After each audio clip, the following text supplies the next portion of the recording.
सब भाई,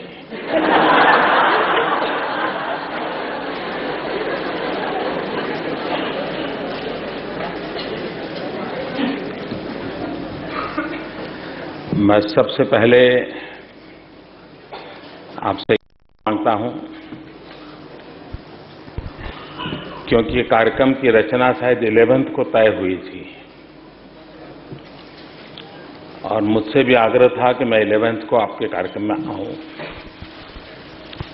लेकिन 11th से नवरात्रि का पर्व शुरू होता है और मैं उसमें जरा ज्यादा ही रहता हूं। उसके कारण मेरे लिए वो 10 दिन निकलना मुश्किल था। तो मेरे कारण आप सबने अपनी डेट बदली, आपको कष्ट हुआ। फिर आपने फीके ऑडिटोरियम में कार्यक्रम रखा था।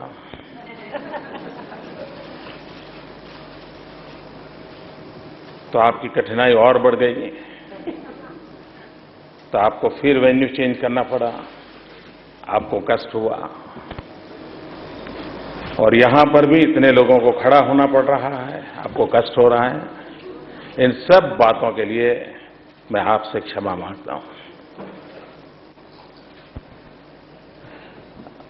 मुझे एक विषय, आज एक नया अनुभव हुआ इस बार, जो मैं शेयर करना चाहता हूं और हो सकता है कि मेरे भाषण में भी उन चीजों की कुछ झलक दिखेगी। शायद ये मेरा पहला प्रवचन ऐसा है। आप क्यों हंस रहे हैं?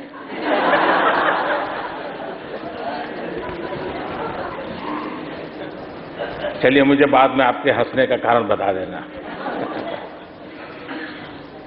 ये मेरा शायद पहला ऐसा प्रवचन है कि जिसके पूर्व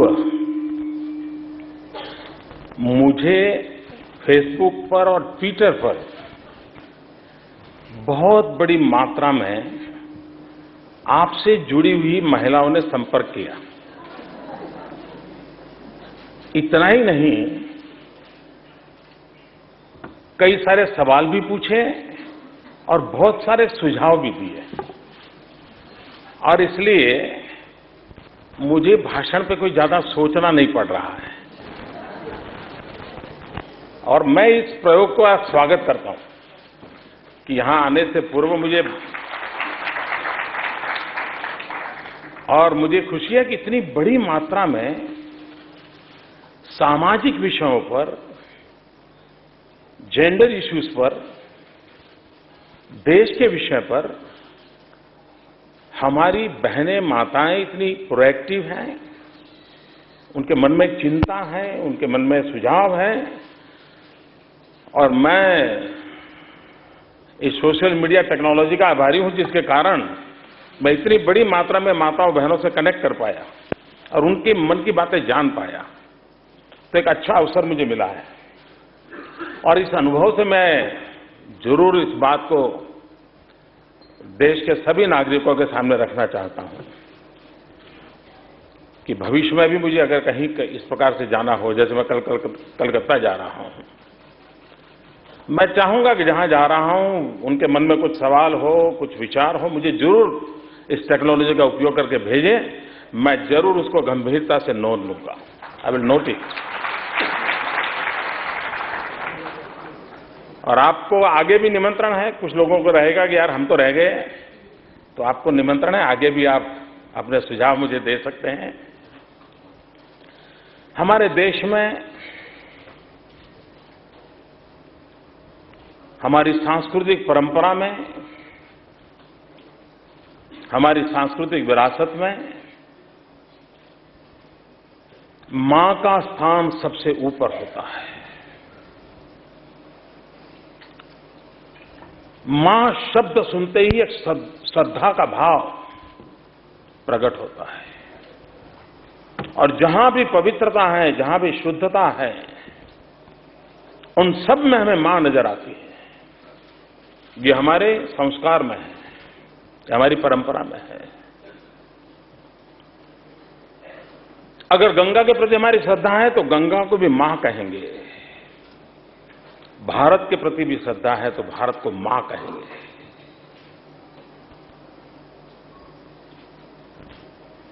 गाय के प्रति श्रद्धा है तो गाय को भी मां कहेंगे।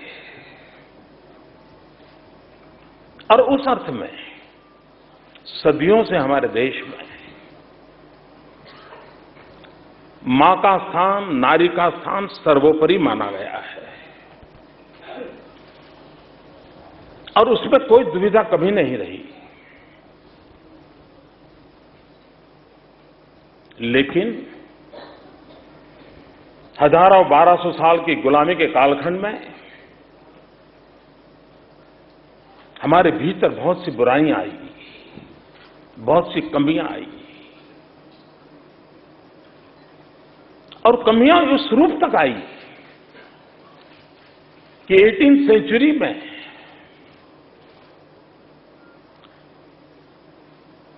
बच्ची को दूध पीती करने का परंपरा खड़ी हो गई।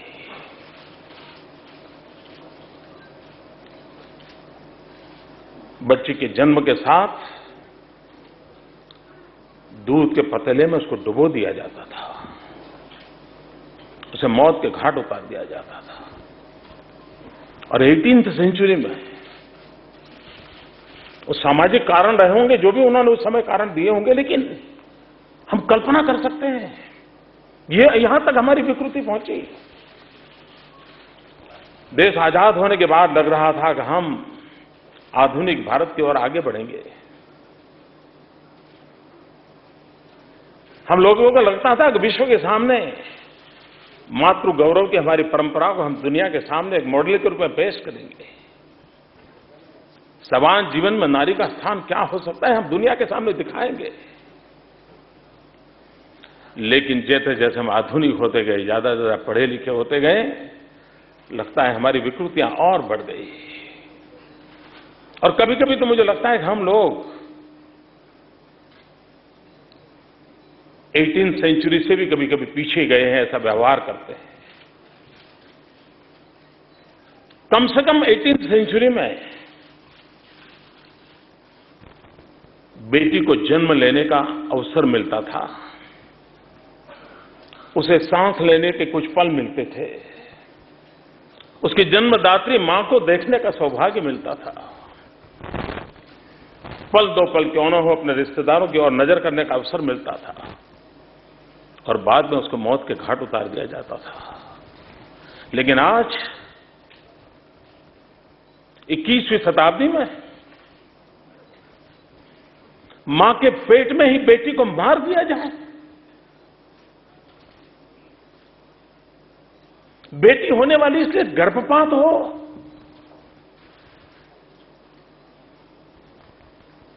और इस पाप को कराने में न पुरुष पीछे रहते हैं न मां पीछे रहती है। ये 18वीं सेंचुरी से भी हम पीछे गए हैं, इससे बड़ा सबूत क्या चाहिए। ये पीड़ा मेरे राज्य में भी है। 2001 के सेंसस को जब मैंने 2004 में पाया और देखा, रोंगटे खड़े हो गए।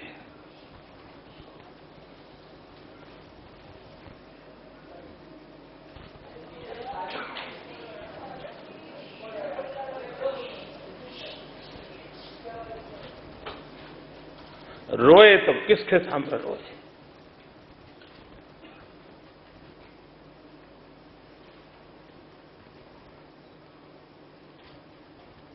कहे तो किसको कहे।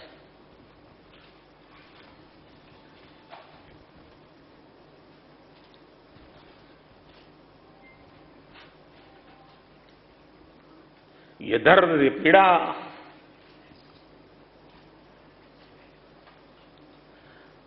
कि 21वीं सदी में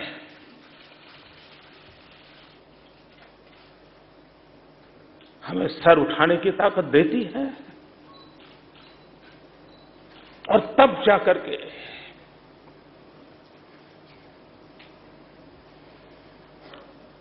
हमें आधुनिक हिंदुस्तान बनाना है, तो उसकी पहली शर्त है हमारी मातृशक्ति का गौरव। मां बहनों की इज्जत, डिग्निटी ऑफ द वीमेन।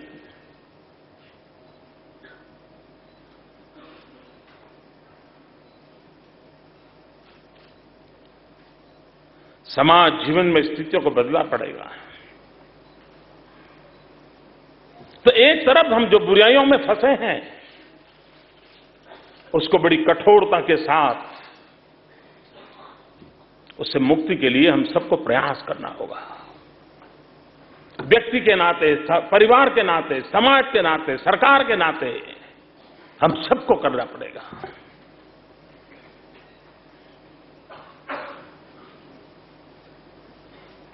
बेटे और बेटी के बीच भेद का समय, वक्त पूरा हो चुका है।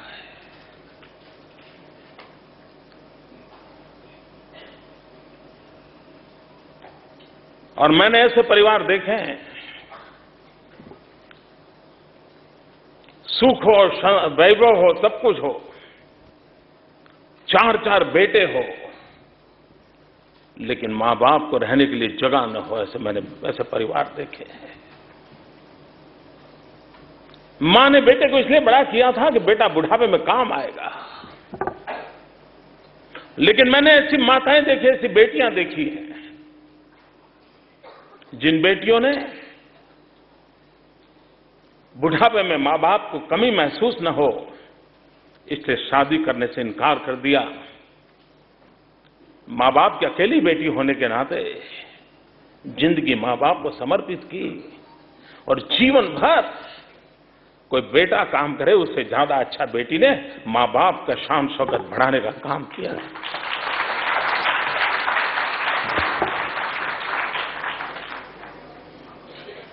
क्या समाज के नाते उस शक्ति को हम नहीं पहचानेंगे?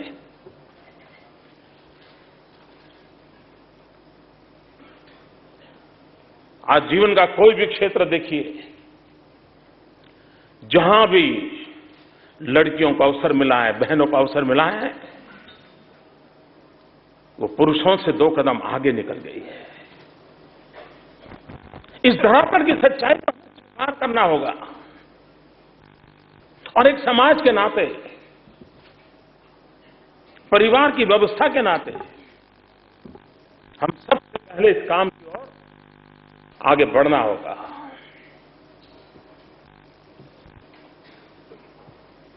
और तभी जाकर के स्वस्थ समाज का निर्माण होगा।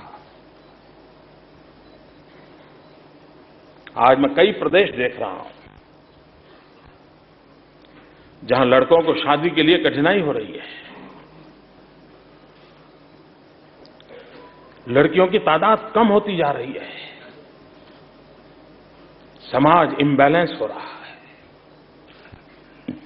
संसार चक्र एक तरफ लुढ़क रहा है। एक समाज के नाते ये हम सब की चिंता का विषय होना चाहिए। कभी कभी हम माताओं बहनों की शक्ति को पहचानने में गलती कर देते हैं, और विशेष करके पुरुष सबसे बड़ी गलती करते रहते हैं।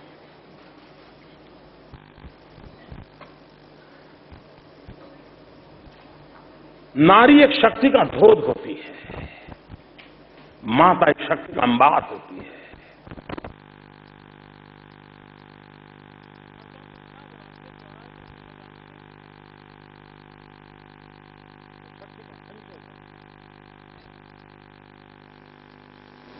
वो शक्ति का संचय करती है। हम व्यवहारिक जीवन में देखते हैं, वक्त आने पर शक्ति का स्फोट होता है। हम व्यवहारिक जीवन में देखते हैं कि कोई महिला खाना पका रही हो और चपाती बनाए और बढ़िया सा गोल बन जाए, इसके लिए पूरी मेहनत करें, और अगर उसमें कहीं छेद हो जाए और उसमें से भाप निकल आए और उंगली जल जाए, तो इंतजार करती है कि पतिदेव जल्दी आ जाए तो अच्छा। वो दिखाई दे इस कलर की क्रीम लगाती है, और पति जी को एंट्री होते ही कोशिश करती हैं कि पति जी का ध्यान जाए कि आज मैं जल गई हूं। चपाती बनाते बनाते स्टीम के कारण मैं जली हूं। और नजर नहीं गई तो कुछ चाय देते समय, पानी देते समय कोशिश रहती है कि वो देखें। बार बार उसको फूंक लगाती हैं क्योंकि जली है वो। और पुरुष भी सोचता है कैसी है, चपाती बनाते बनाते इतनी सी भाप लग गई, इसमें 2 घंटे से बस कभी ये क्रीम लगाती है, कभी वो क्रीम लगाती है, फूंक लगा, कैसी है ये। पति का भी व्यवहार अलग होता है और वो ये मान के चलता है कि महिला यानी भाप से भी झलते आए तो परेशान रहती है, जो उसकी सोच बनती है। लेकिन वही महिला बाजार में सेल लगा है, 20% डिस्काउंट का माहौल है, साड़ियां 20% डिस्काउंट से मिली हैं, भीड़ लगी है साड़ी खरीदने की। वो भी बड़े मनोयोग से एक के बाद एक साड़ियां देख रही हैं और पता चलता है कि जिस मोहल्ले में वो रहती है वहां आग लगी है। सुनते ही वो सब छोड़ के भागती है। कितनी ही बढ़िया साड़ियां क्यों ना, छोड़ के भागती है, गांव जाती है, जाकर के देखती है खुद का ही घर जल रहा है। तब वो चीखती है मेरा बेटा अंदर है, मेरा बेटा अंदर है। अड़ोस पड़ोस के जो अपने आप को मर्द कहने वाले लोग पानी छिटकते हैं, मिट्टी डालते हैं, वो चिल्ला रही है मेरा बेटा अंदर है। कोई हिम्मत नहीं करता है बच्चे को अंदर ले जाने के लिए। लेकिन वो मां जो भाप के कारण जलते हुए 2 घंटे तक फूंक लगाती रहती हैं, वो एक पल की परवाह किए बिना उस घर के अंदर कूद पड़ती हैं और अपने बच्चे को जिंदा लाने की कोशिश करती है। ये उसकी शक्ति है। और जब तक उस शक्ति को हम स्वीकार नहीं करेंगे, जब तक उस शक्ति और सामर्थ्य को स्वीकार नहीं करेंगे, हम यानी खास करके पुरुष मन, समाज मन हमारी शक्ति के सामर्थ्य को नहीं जान पाएगा। और एक बार इस शक्ति को जान लिया तो फिर ये शक्ति क्या पराक्रम कर सकती है, ये अनुभव कर सकते हैं। आज समाज में एक बदलाव आया है। कोई भी लड़का शादी के लिए जाता है तो वर्किंग वुमेन पहली खोज करता है भाई कुछ कमाई धमाई रहे। पहले एक जमाना था यार घर के बाहर जाना नहीं है, आज वक्त बदल रहा है। लेकिन वो सिर्फ आर्थिक हितों के कारण नहीं बनना चाहिए, वैचारिक प्रतिबद्धता के आधार पर बनना चाहिए कि दोनों को समान हक मिलेगा और तभी वो डिग्निटी बनी रहेगी। उसी प्रकार से एम्पावरमेंट ऑफ विमेन की हम बात कर रहे हैं। यहां एक विषय है एंटरप्रेन्योरशिप का। जब तक हम एम्पावर नहीं करेंगे तब तक एंटरप्रेन्योर की संभावनाएं कम है। एंटरप्रेन्योर की पहली शर्त है एम्पावरमेंट। हमने एम्पावर करना होगा। भूकंप के बाद मुझे गुजरात जाना हुआ था मुख्यमंत्री के रूप में। हमने एक छोटा सा निर्णय किया। हमने निर्णय किया कि सरकार की तरफ से जो भी मकान हम बना करके भूकंप पीड़ितों को दे रहे हैं,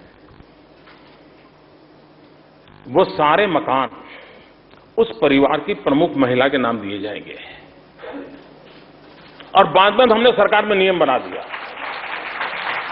बाद में हमने सरकार में नियम दिया, सरकार की योजनाओं के जो भी इस प्रकार से स्थायी संपत्ति देते हैं, उसकी पहला नाम उसकी मालिक का महिला के नाम पर रहेगा, बाद में पुरुषों का नंबर लगेगा। और ये देखिए, अभी यहां जो बैठे हैं उनको शायद इस बात की अनुभूति नहीं होगी। आज भी आप लाखों घरों का सर्वे कर लीजिए, परिवार में महिला के नाम कोई प्रॉपर्टी नहीं होती है। या तो पति के नाम पर होगी, या पिता के नाम पर होगी, या पुत्र के नाम पर होगी। और जरूरत पड़ेगी ट्रांसफर करने की तो उसी चैनल में ट्रांसफर होगी, इधर उधर कहीं जाने नहीं देते। और कभी संकट आया तो महिला जाएगी कहां? बैंक से अगर लोन लेकर के मान लीजिए वो कुछ करना भी चाहती है तो प्रॉपर्टी कुछ नहीं उसके पास। हमने एक छोटा सा निर्णय किया। हमने कहा कि जो भी महिला के नाम से प्रॉपर्टी लेंगे उनको स्टैंप रजिस्ट्रेशन फी हम माफ कर देंगे।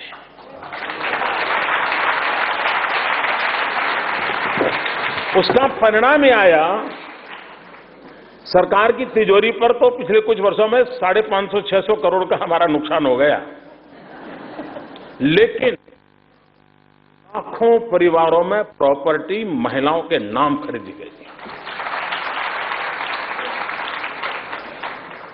और ये बात सही है, अगर आर्थिक सामर्थ्य होगा तो निर्णय में भागीदारी होगी, आर्थिक सामर्थ्य नहीं होगा तो निर्णय में भागीदारी नहीं होती है। कभी कभी मुझे लगता है कि बच्चे को स्कूल भेजते हैं और पति का नाम, पिता का नाम लिखा जाता है। क्या कभी सोचा बच्चे का जन्म होता है तो 9 महीने तक परेशानी मां झेलती है, पैदा होने के बाद रात 9 महीने तक परेशानी मां झेलती है, पैदा होने के बाद रात दिन सोना छोड़ करके उसकी देखभाल करती है, बच्चा भूखा है तो मां खा नहीं सकती है, लेकिन वही बच्चे को स्कूल भेजें तो मां नॉन एंटिटी है। मित्रों, हमने एक छोटा सा निर्णय किया कि स्कूल में बच्चों को दाखिल करेंगे, मां का नाम पहले लिखा जाएगा, बाकी सब बाद में प्रोसेस जो करना है करिए। चीजें छोटी छोटी हैं, लेकिन हमने एक मनोवैज्ञानिक तरीके से इस एम्पावरमेंट विषय को समझना होगा और जीवन के हर व्यवहार में इन चीजों को किया जा सकता है। शक्ति का भी उजागर होना बड़ा स्वाभाविक होता है और उसका परिणाम आता है। शासन में इतने परसेंटेज दिखना फलाना वो तो होता रहता है। महिलाएं कैसा कमाल करती हैं, मैं कुछ उदाहरण देना चाहूंगा। एक बार मुझे हमारे यहां डाकोर एक तीर्थ क्षेत्र है, उसके नजदीक के गांव से कुछ बहनें मिलने आई, तो मैं उनसे मिला। 17-18 बहनें थी और ये मैं कोई 8-9 साल पहले की बात कर रहा हूं। आपका भोजन का समय होगा ना? हाँ? चलें? जब बंद करना होगा आप कह देना, क्योंकि मेरा दूसरा कार्यक्रम 4 बजे है।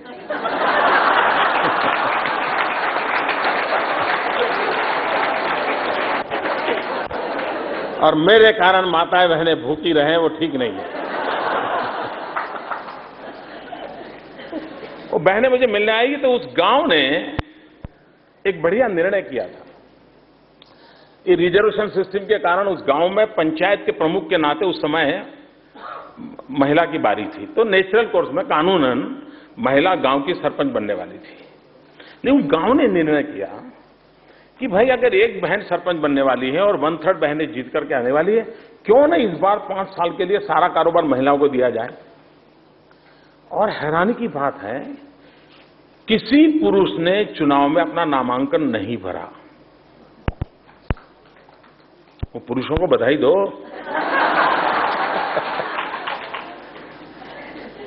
सभी महिलाओं का बॉडी बना, एक भी पुरुष नहीं। वो मुझे मिलने आई बहनें और उन्होंने कहा कि हम सब बहनें हैं जो गांव को चलाने वाली हैं और हम आपके पास आए। तो मुझे लगा कि चलो इनसे थोड़ी बातें करें। मैंने उनसे पूछा, गांव की बहनें थी, जैसा हम गांव हमारा देखते हैं उसी प्रकार की हमारी, कोई ज्यादा पढ़ी लिखी भी बहनें नहीं थी, ज्यादा से ज्यादा कोई बहन थी 7वीं 8वीं पढ़ी होगी। मैंने कहा बताइए आप के मन में क्या है, क्या करना चाहते हैं आप गांव के लिए। शायद मुझे ये प्रश्न मैंने हिंदुस्तान में किसी भी कोने में राजनेताओं को पूछा होता, मुझे शक है शायद मुझे जवाब न मिलता जो उन बहनों ने मुझे दिया। उन्होंने कहा हमें 5 साल का अवसर मिला है, हम कुछ ऐसा करना चाहते हैं कि हमारे गांव में कोई गरीब न रहे। क्या एजेंडा है साहब? मैं इतना प्रभावित हो गया उन बहनों से कि गांव में काम करना है तो क्या कर रहा है? बोले साहब हम कुछ इकोनॉमिकल एक्टिविटी करना चाहते हैं, कुछ ऐसा करना चाहते हैं गांव में कोई गरीब न रहे। मैं समझता हूं कि इससे बड़ा कोई एजेंडा नहीं हो सकता। एक गांव के लोगों के मन में आएगा भी बाकियों का जो हो मैं ये कुछ करना चाहता हूं। खैर उन महिलाओं से बात करने से मुझे मन में विचार आया और क्रेडिट गोज टू उन माताओं को। और हमने सरकार में एक योजना बनाई कि जो गांव चुनाव में सभी महिलाओं को पसंद करेगा उस गांव को स्पेशल स्टेटस देंगे, स्पेशल ग्रांट देंगे।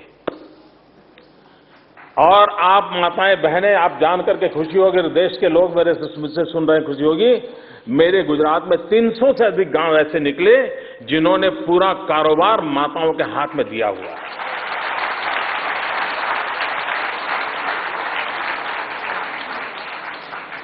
हमने उसको स्पेशल ग्रांट दी, अधिकारियों को लगाया, कुछ महिला अधिकारियों को लगाया, उनकी स्पेशल ट्रेनिंग की। अनुभव यह आया है सिर्फ व्यापार धंधा नहीं, सिर्फ कारखाना चलाना ऐसा नहीं, स्कूल चलाना ऐसा नहीं, ये माताएं बहनें शासन भी उत्तम तरीके से चला रही है।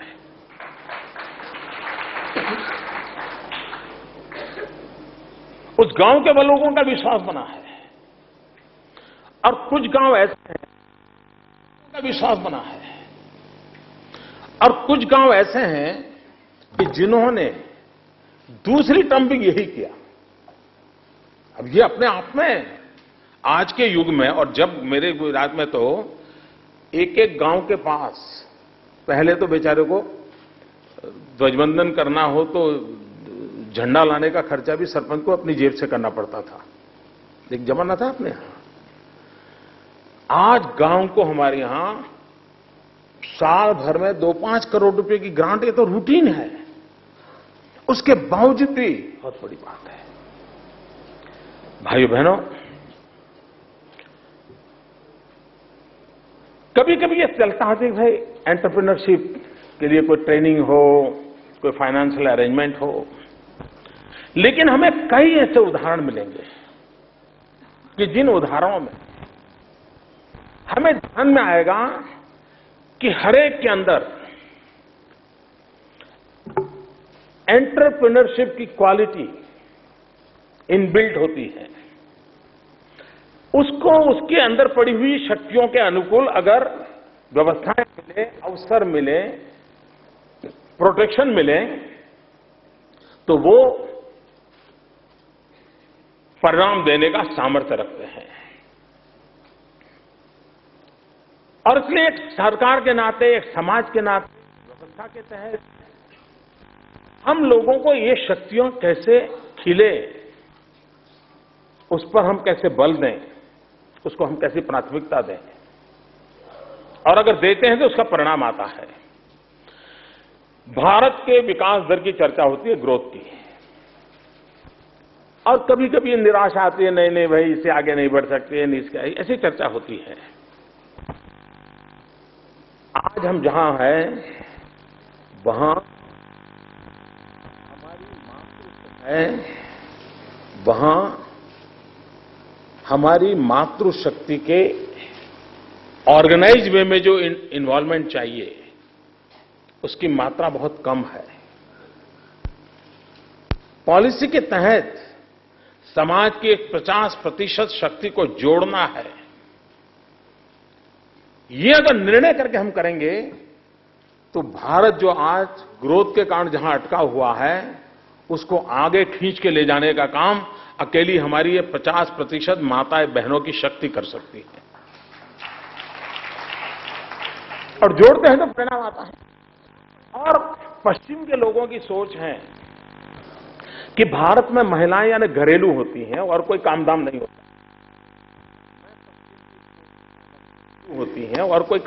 होता है। मैं पश्चिम की सोच से सहमत नहीं हूं। आज आप हिंदुस्तान के किसी भी ट्राइबल इलाके में चले जाइए और वहां आप देखना, ट्राइबल इलाके में वहां की सारी इकोनॉमी का ड्राइविंग फोर्स है तो तो हमारी वहां की ट्राइबल माताएं बहनें हैं और पुरुषों से डबल मेहनत करती हैं, वो घर चलाती हैं। आज भी हिंदुस्तान का जितना भी डेयरी उद्योग है, पशुपालन है, मैं नहीं मानता हूं उसमें पुरुष का कोई बड़ा कंट्रीब्यूशन है, मिनिमम कंट्रीब्यूशन है। आज जिस अमूल की इतनी बड़ी चर्चा हो रही है, ये अमूल कौन चलाता है जी? गांव गांव बैठी हुई माताएं बहनें, जो आज का परिणाम है कि दुनिया के अंदर अमूल एक ब्रांड बन जाती है।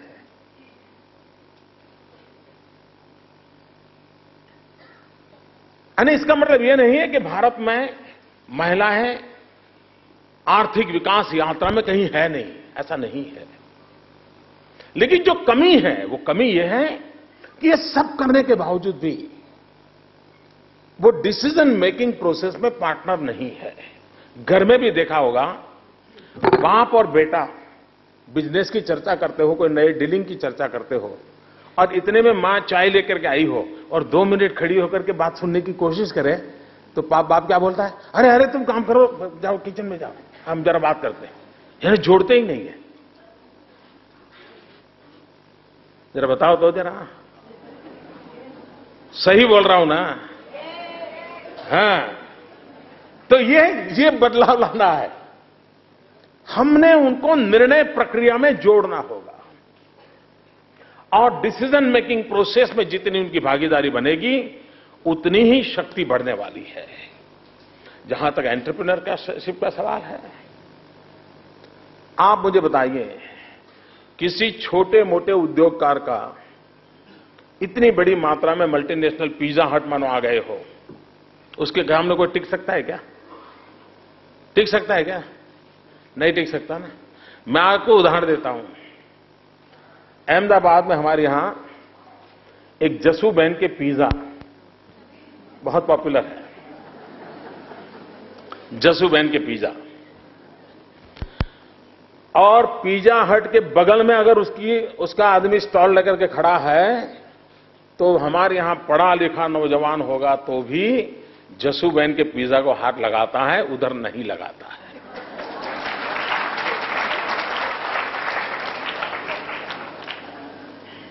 अब आज क्या होगा? मीडिया के लोग अहमदाबाद जाएंगे,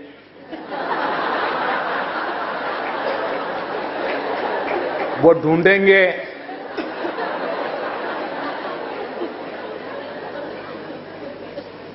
ये जशुबेन भी वो कलावती जैसा तो नहीं है।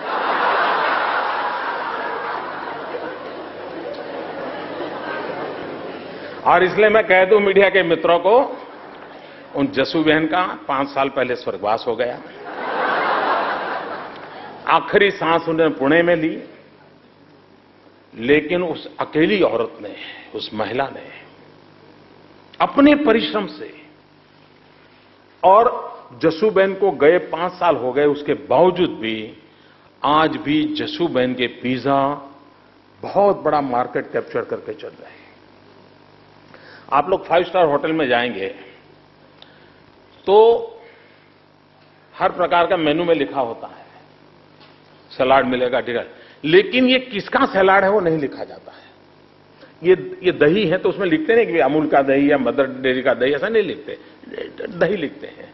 लेकिन पापड़ में लिखना जाता है लिज्जत का पापड़। अकेला ये 5 स्टार होटल में भी मेनू में पापड़ लिखा जाता है, तो वहां लिखा जाता है लिज्जत पापड़। माताएं बहनें कभी लिज्जत पापड़ का स्टडी करें, हमारे फिक्की के लोग भी स्टडी करें, ये लिज्जत पापड़ है क्या? गुजरात की आदिवासी अनपढ़ बहनों का एक समूह जिसने इस लिज्जत पापड़ को प्रारंभ किया, और 80 रुपया, फर्स्ट एडवेंचर जब उन्होंने किया तो 80 रुपया किराए से लिया था, और धीरे धीरे एक ऐसा कोऑपरेटिव का मॉडल खड़ा कर दिया। आज लिज्जत पापड़ अरबों खरबों रुपयों के बिजनेस में लगे हैं, अरबों खरबों के, और सब कुछ महिलाओं के द्वारा चल रहा है। एंटरप्रेन्योरशिप का ये मॉडल है जिसको हम देख सकते हैं कि कैसे करते हैं। कोई एक जसू बहनों, परिवार में संकट आया, अपने जिम्मेवारी उठाई, जिम्मेवारी को निभाएगा। बीच में एक टीवी सीरियल आती थी, मैंने पूरा देखा नहीं, लेकिन मोटा मोटा मैं समझता हूं शायद उसी पर थी। मेरी गलती हो जाए तो क्षमा करना, क्योंकि मेरा उस विषय में ज्ञान बहुत कम है। लेकिन इंदुबेन के खाखरा, हाँ शायद वही टीवी सीरियल ऐसा ही कुछ था। एक विधवा महिला अपने बच्चों की पढ़ाई के लिए, गुजरात में एक खाने की रोटी का एक प्रकार है, सूखी रोटी का खाखरा, आजकल तो पूरे देश में वो पॉपुलर हो गया है। वो इंदुबेन ने अपने बलबूते पर उस काम को बढ़ाया।